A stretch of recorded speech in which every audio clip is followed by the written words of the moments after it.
প্রিয় শিক্ষার্থীবৃন্দ, আসসালামু আলাইকুম। ইউটিউব চ্যানেল আতিক 83 ম্যাথ হতে স্বাগত জানাচ্ছি। আমি আতিকুর রহমান। আলোচনা করছি একটি প্রশ্ন নিয়ে। এলপি 1 থেকে পি বড় বা সমান ইনফিনিটি থেকে ছোট, তার মানে 1 থেকে বড় বা সমান একটি বানাক জগৎ, এটা প্রমাণ করতে হবে। তাহলে প্রথমে দেখো, আমরা জানি এলপি সমান, এলপির সংখ্যাটা আমাদের জানতে হবে। এলপি সমান হচ্ছে x such that summation k equal 1 to infinity পরম মান x K two the power P less than infinity. এটা হচ্ছে এলপির সংখ্যা, এটা আমাদের মনে রাখতে হবে, যেখানে 1 থেকে পি বড় বা সমান ইনফিনিটি থেকে ছোট। এবং এক্স নর্ম এক্স হচ্ছে এরকম যে summation k equal 1 to infinity x k whole to the power p আর whole to the power 1 by P.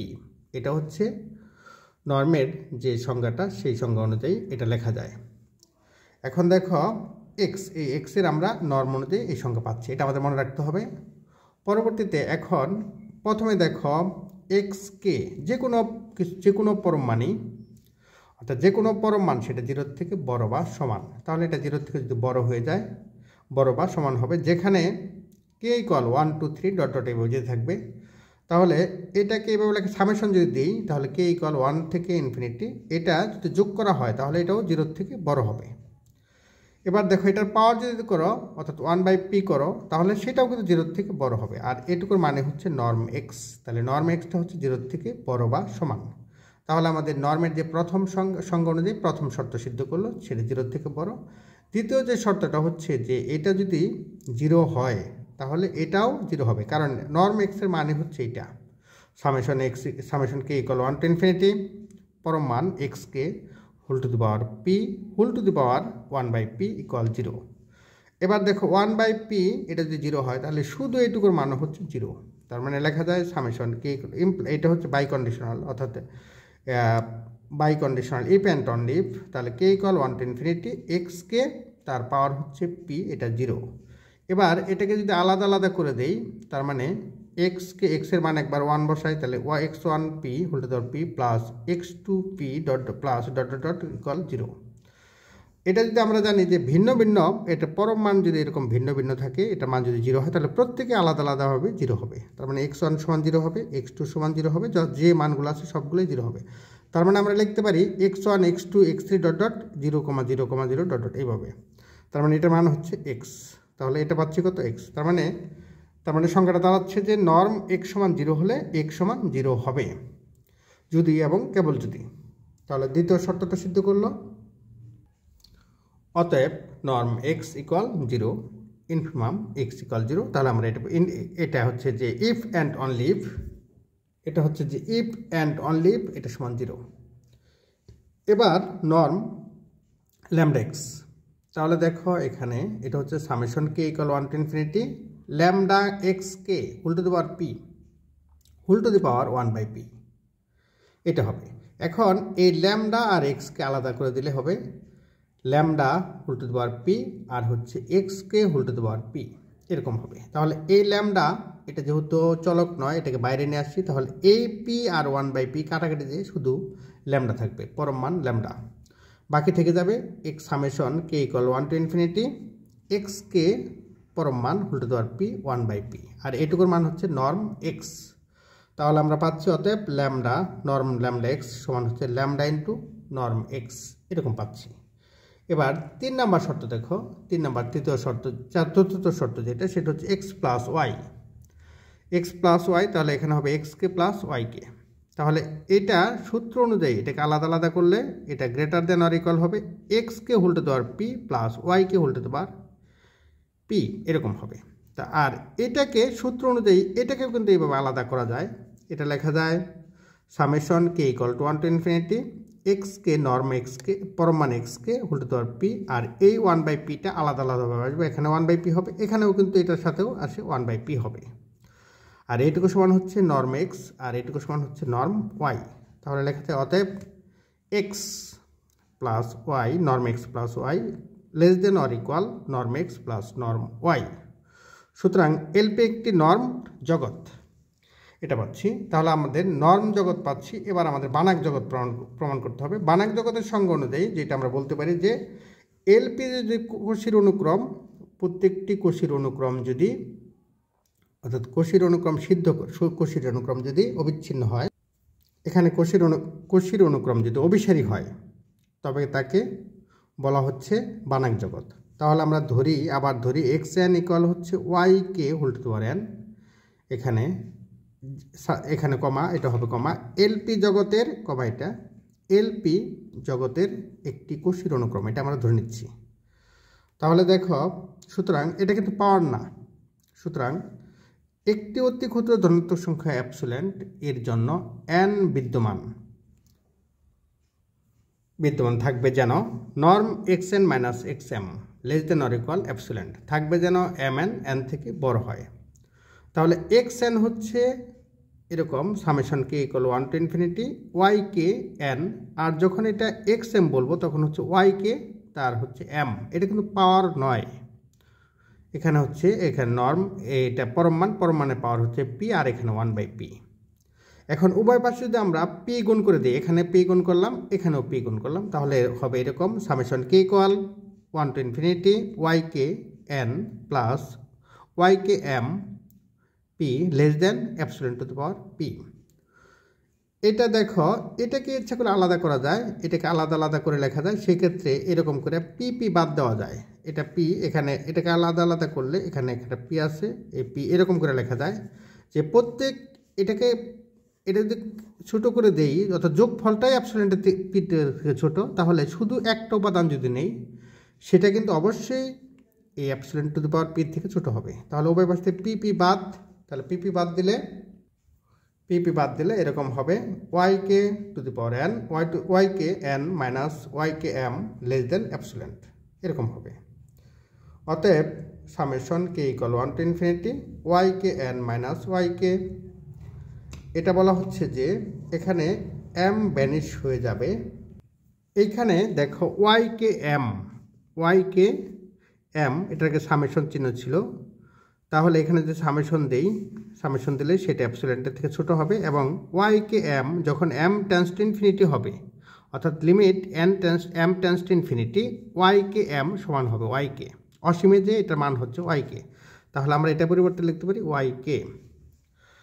এক্ষেত্রে দেখো xn minus x belongs to হবে, এটা বিলংস টু LP, যেখানে x সমান হচ্ছে y1, y2 ডট এরকম হবে, কারণ yk সমান আমরা x ধরেছি। তাহলে এটা যদি হয় এর উপাদান হয়, LP এর উপাদান হয়, তাহলে কিন্তু আমাদের মাইনাস, এটার সামনে যে একটা মাইনাস চিহ্ন দেয় সেটাও কিন্তু LP রূপ, কারণ LP একটি জগতের সামনে, অর্থাৎ পজিটিভ যদি হয় নেগেটিভও থাকবে, তাহলে মাইনাস চিহ্ন। এবার বলো মাইনাস দ্বারা গুণ করলে এই মাইনাস এন প্লাস হবে, তার মানে x minus xn belongs to হবে LP, তাহলে এরকম পাচ্ছি। আর এই ক্ষেত্রে পাচ্ছি এরকম যে x মাইনাস xn প্লাস, আমরা নতুন একটা উপাদান নিচ্ছি, এটা হচ্ছে LP এর উপাদান x, তাহলে এই ক্ষেত্রে হবে x minus xn plus xn belongs to হচ্ছে LP। তাহলে দেখো এখানে xn কাটা, তাহলে x বিলংস টু LP, এরকম। আবার norm xn minus x equal, এটা হচ্ছে কত, অ্যাবসোলিউটের থেকে ছোট, তাহলে আমরা বলতে পারি এই পুরোটাই অ্যাবসোলিউটের থেকে ছোট, আর এটা 0 হবে যখন n টেন্স টু ইনফিনিটি হবে, তার মানে norm xn minus x tends to 0 যখন n টেন্স টু ইনফিনিটি, তার মানে xn minus x equal E tends to 0, তার মানে xn টেন্স টু x, এটা কিন্তু যখন এখানে বারবার লেখা উচিত যে n টেন্স টু কত, ইনফিনিটি, এখানে যখন কত বলতো n টেন্স টু ইনফিনিটি, এরকম হবে। সুতরাং xn x belongs to LP এ অভিসারী, তার মানে xnটা x বিন্দুতে অভিসারী, অতএব LP সম্পূর্ণ, অতএব LP একটি বানাক জগৎ, কারণ অভিসারী হলে সম্পূর্ণ হয়, আর একটি নর্ম জগৎ যদি সম্পূর্ণ হয় তাকে বানাক জগৎ বলা হয়। তাহলে আমি প্রথম থেকে বলছি আবার, প্রশ্ন, প্রমাণ করো যে LP সাজ দ্যাট 1 থেকে p বড় বা সমান ইনফিনিটি থেকে ছোট একটি বানাক জগৎ। তাহলে আমরা জানি LP সমান এরকম, এই সংজ্ঞাটা আমরা জানি যে নর্ম এরকম সংজ্ঞা। তাহলে এখন এটা প্রথমে প্রমাণ করতে হবে নর্ম জগতের যে 4টা শর্ত আছে সেই 4টা শর্ত পর্যায়ক্রমে, এটা আমরা দেখতে পাচ্ছি যে এখানে দ্বিতীয় শর্ত অনুযায়ী এটা হয়ে যাচ্ছে এবার তৃতীয় শর্ত অনুযায়ী আমরা এরকম পাচ্ছি। এখন দেখো চতুর্থ শর্ত অনুযায়ী আমরা পাচ্ছি এরকম, এটা একটা নর্ম জগৎ। আবার ধরি হ্যাঁ এক্স এন কোষীর অনুক্রম সিদ্ধ করে, তাহলে এটাকে পাচ্ছি এরকম যে সুতরাং একটি অতি ক্ষুদ্র ধনাত্মক সংখ্যা অ্যাবসোলেন্ট এর জন্য এন বিদ্যমান থাকবে যেন, এরকম পাচ্ছি আমরা এখান থেকে চতুর্থ শর্ত সিদ্ধ করে। তাহলে আমরা বলতে পারি চতুর্থ শর্তের পরে যে এখন আমরা দেখব যে এলপিতে এটা সম্পূর্ণ হয় কিনা, এই পর্যন্ত পাচ্ছি। তাহলে এক বিন্দুতে মিলিত হয়েছে, এক্স এনটা একটা বিন্দু, সেই এক্স এন বিন্দু এক্স বিন্দুতে মিলিত হয়েছে। সুতরাং x N comma x belongs two LP, এই অভিসারী এলপি সম্পূর্ণ, অতএব এলপি একটি বানাক জগৎ। পরবর্তী প্রশ্ন, ধরি এন একটি নর্মাল যোগাশ্রয়ী জগৎ এবং এক্স নট এন এর একটি অশূন্যক ভেক্টর, তাহলে এন স্টার এ একটি ফাংশনাল এফ নট এর অস্তিত্ব বিদ্যমান যেন F not x not equal norm x naught এবং এফ নট নর্ম ইকুয়াল 1। তাহলে এটা আমাদের পেতে হবে। তাহলে প্রথম দিকে দেখো এরকম দেওয়া আছে প্রশ্ন অনুযায়ী, উত্তরটা এরকম, সলিউশন এরকম। ধরি m big m x naught দ্বারা সূচিত এন এর এমন একটি উপজগৎ যেন এম, অর্থাৎ এন এর একটি উপজগৎ হচ্ছে এম, প্রত্যেকটি ওয়াইকে নিম্নোক্তভাবে অনন্য উপায়ে প্রকাশ করা যায়। তার মানে হচ্ছে ওয়াই সমান হচ্ছে আলফা এক্স নট। তার মানে নর্ম, এটাকে যদি নর্ম দিই তাহলে হচ্ছে নর্ম ওয়াই, তাহলে এখানে নর্ম আলফা এক্স নট সমান হচ্ছে আলফা যেহেতু একটা স্কেলার, তাহলে আলফাটা পরম মানের ভিতরে চলে আসবে, তাহলে alpha into norm x naught, সমীকরণ নাম্বার 1। এখন এম এর উপর এফকে নিম্নোক্তভাবে সংজ্ঞায়িত করি, তাহলে এফ অফ ওয়াই, তাহলে এফ অফ ওয়াই তাহলে হবে f of alpha x naught, alpha x not. তাহলে আলফা যেহেতু একটা আলফা এক্স নট, এখন লক্ষ্য করো এখানে কিন্তু এভাবে সংজ্ঞায়িত করলাম যে আলফা এক্স নট সমান হচ্ছে alpha into norm x naught, 2 নম্বর, এটাকে সংজ্ঞায়িত করলাম, ধরে নিচ্ছি। এখন দেখাবো এফ যোগাশ্রয়ী এবং সীমাবদ্ধ, এটা দেখাবো।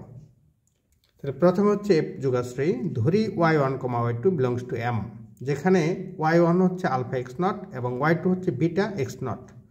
তাহলে যে কোনো স্কেলার c1 c2 এর জন্য পাই f of c1 y1 plus c2 y2।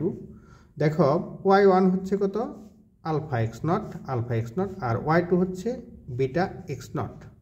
এরকম সংজ্ঞা অনুযায়ী আমরা দেখেছি যে এখানে এক্স নট যদি আমরা কমন নেই, এখান থেকে কমন নিতে পারি, তাহলে এটা যদি কমন নেই তাহলে হবে c1 alpha plus c2 beta into x not, তাহলে এরকম c1 আলফা প্লাস কত বলতো c1 alpha plus c2 beta, এটাকে আমরা পড়ছি এরকম নর্ম এক্স নট, 2 নং সমীকরণ হতে। তাহলে এবার এটা দ্বারা একবার গুণ করব হচ্ছে নর্ম এক্স নট, আবার এটা দ্বারা গুণ করব c2 beta norm x not. এখন দেখো এটুকুর পরিবর্তে লেখা যায় c1, এটাকে ভিতরে c1, আমরা জানি যে আলফা এক্স নট হচ্ছে f of alpha x not এরকম, আর c2 বাইরে চলে আসলো, আর এটা হচ্ছে beta x not, norm x not হচ্ছে f of beta x not. তাহলে এখানে এটা হচ্ছে y1, এটা y1, আর এটা হচ্ছে y2, এটা হচ্ছে বিটা এক্স নট, এটা হচ্ছে y2। তাহলে দেখো c1 into f1 F y1 plus c2 into F y2। সুতরাং এই শর্ত সিদ্ধ করার কারণে এটা একটা যোগাশ্রয়ী, এফ হচ্ছে যোগাশ্রয়ী, আবার এফ হচ্ছে সীমাবদ্ধ। তাহলে এফ ওয়াই, এটাকে আমরা যদি পরম মান দিই তাহলে এফ অফ ওয়াই হচ্ছে ওয়াই সমান হচ্ছে আলফা এক্স নট, তাহলে আলফা এক্স নট দিলাম। এবার পরম মান দেওয়ার কারণে, আর এটার মান আমরা এইভাবে লিখতে পারি, এখানে লেখা যায় এরকম এফ অফ ওয়াই সমান আলফা এক্স নট, এটার পরিবর্তে লেখা যায় আলফা, এটা 1 নং সমীকরণ দ্বারা লেখা যায় এটুকুর পরিবর্তে ওয়াই, নর্ম ওয়াই। তার মানে এফ অফ ওয়াই সমান হচ্ছে নর্ম ওয়াই, তাহলে নর্ম ওয়াই অবশ্যই 2 ইন্টু নর্ম ওয়াই থেকে ছোটো, তাহলে 2 ইন্টু নর্ম ওয়াই মানে কি, এটার থেকে ছোটো হওয়ার কারণে এটা সীমাবদ্ধ, তাহলে সুতরাং এফ সীমাবদ্ধ। এছাড়াও এফ নর্ম এফ সুপ্রিমাম, অর্থাৎ সুপ্রিমাম হচ্ছে সর্বোচ্চ মান, norm f y such that y belongs to m, আর নর্ম ওয়াই এর নর্ম হচ্ছে 1। তাহলে সুপ্রিমাম এটাকে লেখা যায় এফ অফ ওয়াই সমান হচ্ছে, দেখো এফ অফ ওয়াই সমান হচ্ছে এফ অফ নর্ম ওয়াই, তারপর তার বাইরে যদি আবার পরম মান দাও এটাই হবে, অর্থাৎ norm y such that y belongs to m, norm y সমান 1, এটা মান 1, তাহলে এটা মান 1, 1-এর সুপ্রিমাম মানে 1-এর সবচেয়ে বড় মান 1 নিজেই, তাহলে এটার মান হয়ে গেল 1।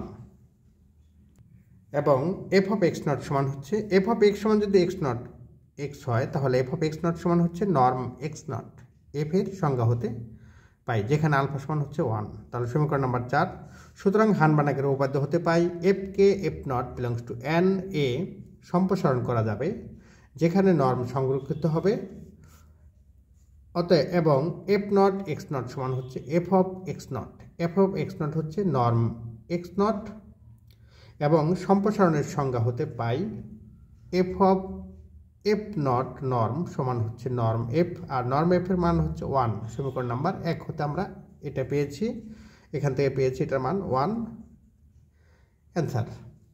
আমি আবার প্রথম থেকে বলছি, প্রথম থেকে এরকম প্রশ্ন ধরি এন একটি নর্মাল যোগাশ্রয় জগৎ এবং এক্স নট এন এর একটি অশূন্যক ভেক্টর, তাহলে এন স্টার একটি ফাংশনাল এফ নট এর অস্তিত্ব বিদ্যমান যেন F not x not equal norm x naught এবং এফ নট নর্ম সমান 1।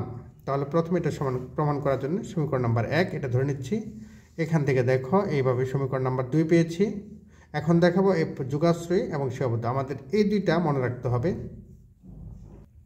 এফ যোগাশ্রয়ী এটা প্রমাণ করার জন্য এই পর্যন্ত পেয়েছি, এফ যোগাশ্রয়ী পেলাম। এবার এফ সীমাবদ্ধ সেটা প্রমাণ করার জন্য আমরা এই পর্যন্ত পাচ্ছি, দেখো এরকম পাচ্ছি। এখান থেকে আমরা সমীকরণ নাম্বার 4 এখান থেকে এই পর্যন্ত পেয়ে 1 পেয়েছি প্রমাণিত।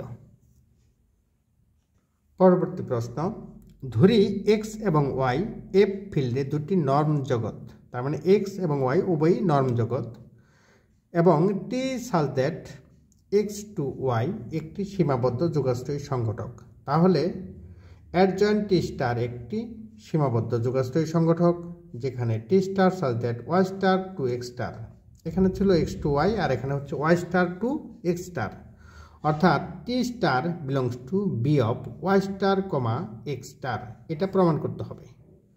তাহলে এটা প্রমাণের জন্য প্রথমে আমাদের দেখতে হবে যে নর্ম জগতে যে সংগঠক হওয়ার যে সূত্রটা সেটা আমাদের জানতে হবে। সূত্রটা এরকম আছে যে টি such that x to y, তাহলে টি স্টার হচ্ছে y star to x star, এটা হচ্ছে সূত্র বলতে আসছি।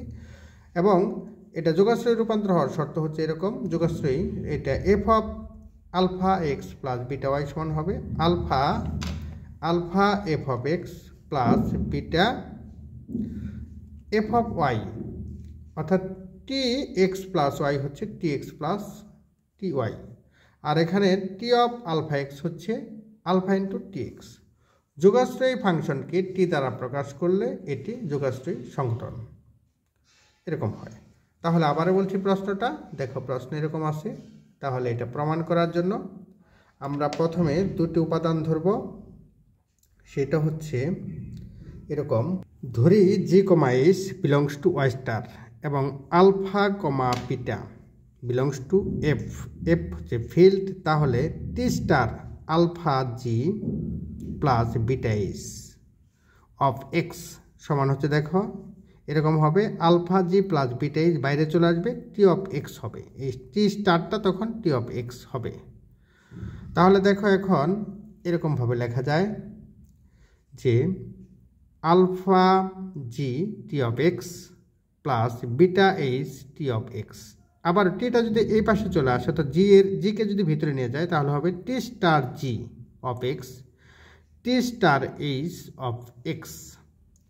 তাহলে এটা হচ্ছে কত আলফা, এখন এক্স কমন নিতে পারি উভয় পাশ থেকে, তাহলে alpha T star g plus beta T star h of x এই পর্যন্ত পাবো। এখানে যদি উভয় পাশ থেকে এক্স এক্স বাদ দিয়ে দেওয়া হয় তাহলে হবে কিন্তু এরকম, T star alpha g plus beta h সমান হচ্ছে আলফা টি স্টার জি প্লাস বিটা টি স্টার এইচ এরকম হবে, অর্থাৎ এরকম মান পাবো। সুতরাং টি স্টার একটি যোগাশ্রয়ী সংগঠক, এই শর্ত হয়ে যাওয়ার কারণে টি স্টার একটি যোগাশ্রয়ী সংগঠক। এবার দ্বিতীয় যেটা, অতএব for all g belongs to y star 0 পাই টি স্টার জি সমান হচ্ছে supremum T star g of x, x belongs to x, পরম মান নর্ম এক্স সমান 1। এখন দেখো এই টিটা যদি এই পাশে চলে আসে তাহলে হবে জিটা বাইরে চলে আসলে g of T x, g of T x এটা এইভাবে লেখা যায়, ইচ্ছা করলে এইভাবে একটা ব্রেকেট দিয়ে লেখা যায় টি অফ এক্স। এই ক্ষেত্রে দেখো লেখা যায় এরকম যে এক্স, এক্স এটা ছোট হাতের এক্স দিব আমরা, তাহলে দেখো এরকম হবে। এখান থেকে আমরা এরকম পাবো supremum T of T x, এটা কিন্তু একটা পরম মান দিতে হবে সুপ্রিমাম, এখানে পরম মান এখানেও পরম মান হবে supremum such that x belongs to x, norm x equal 1, এরকম লিখতে হবে। এখন দেখো এখানে এটা থেকে এটা গ্রেটার দেন হবে, জি যখন বাইরে চলে আসবে তখন এটা গ্রেটার দেন হয়ে যাবে টি স্টার জি গ্রেটার দেন পরম মান নর্ম জি সুপ্রিমাম টি স্টার হ্যাঁ such that x belongs to x, norm x equal 1। আর এটার পরিবর্তে এই সম্পূর্ণের পরিবর্তে লেখা যায় শুধু টি, নর্ম টি, ইহা নির্দেশ করে টি স্টার সীমাবদ্ধ।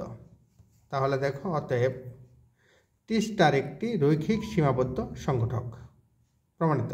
আমি আবার প্রথম থেকে বলছি, প্রশ্নটা ছিল এরকম, এটা সংগঠক প্রমাণ করতে হবে।